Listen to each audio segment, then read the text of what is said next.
Après l'orage vient souvent un silence. Mais celui-ci n'était pas paisible. Il ressemblait à la honte, à ce moment où l'on entend son propre cœur avouer ce qu'il refusait. Elle voulait effacer, mais on n'efface pas le mal avec le regret.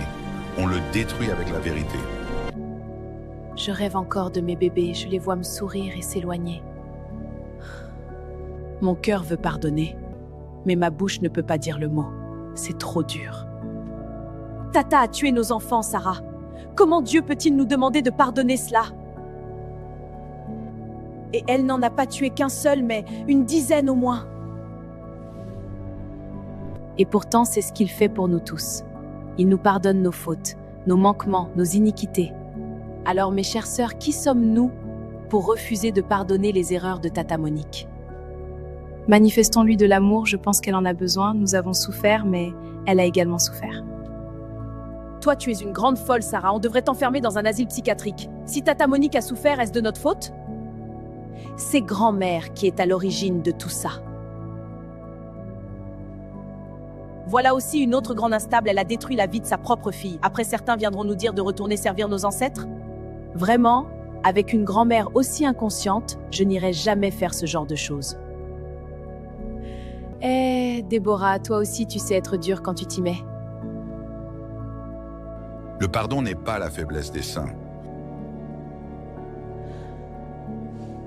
C'est la force des blessés qui décide de guérir et d'avancer. J'ai voulu être juste et j'ai été cruelle. J'ai voulu exister et j'ai disparu. Oui, je me suis transformée en sorcière. Seigneur, pourquoi me laisses-tu respirer? Tu aurais dû me prendre bien avant que cette graine ne naisse dans mon cœur. Sa maison sentait la faim. Chaque objet portait le poids de sa faute. Au milieu de la nuit, dans un moment très sombre, de détresse, de culpabilité, où tout semble fini pour Monique. Mais l'amour de Dieu est tellement grand qu'il peut réveiller même la poussière. Il a la capacité de relever ce qui semblait complètement mort, oublié, détruit, humilié. Bonsoir mesdames, êtes-vous équipées de votre armure chrétienne?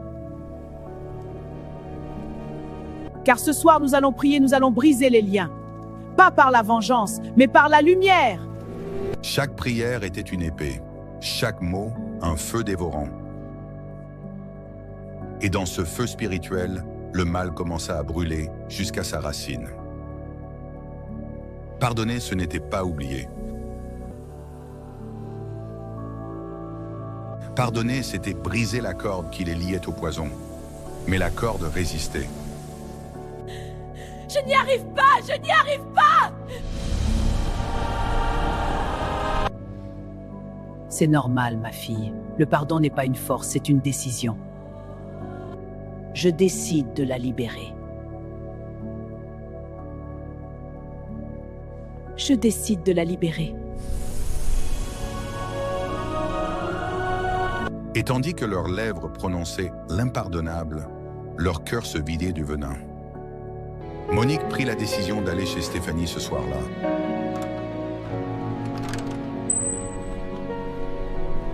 Elle-même ne savait pas pourquoi elle y allait. Elle ne savait pas qu'elle était conduite par l'Esprit de Dieu.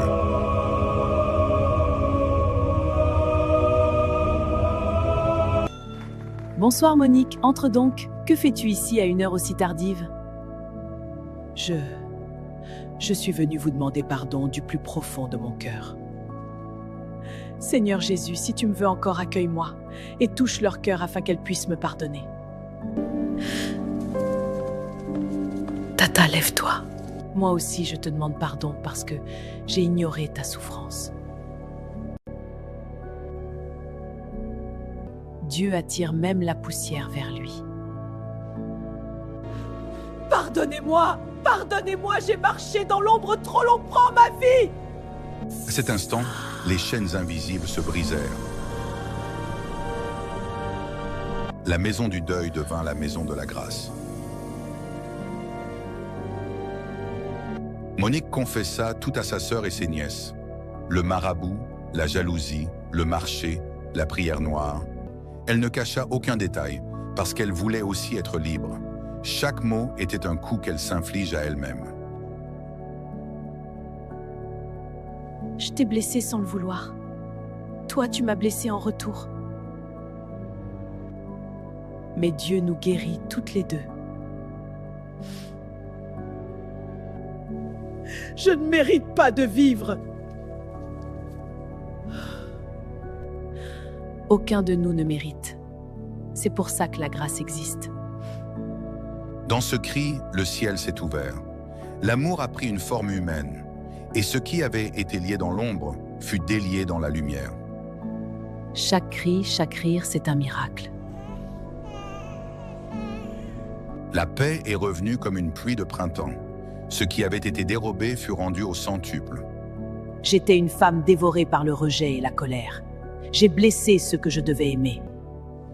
Mais Jésus m'a relevé, il m'a transformé. Si vous portez la haine, déposez-la avant qu'elle ne vous enterre vivant. Je ne peux que rendre grâce à Dieu pour tout l'amour qu'il a déversé dans mon cœur. Et tout l'amour que je reçois de mes nièces aujourd'hui et de mes petits-enfants.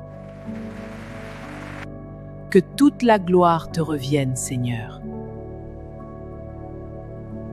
Ainsi s'écrivit la dernière page du secret du Baya. Et ceux qui avaient à pleurer leur mort ont fini par enseigner la vie. Ce n'était pas l'histoire d'une malédiction, mais celle de la rédemption d'un cœur.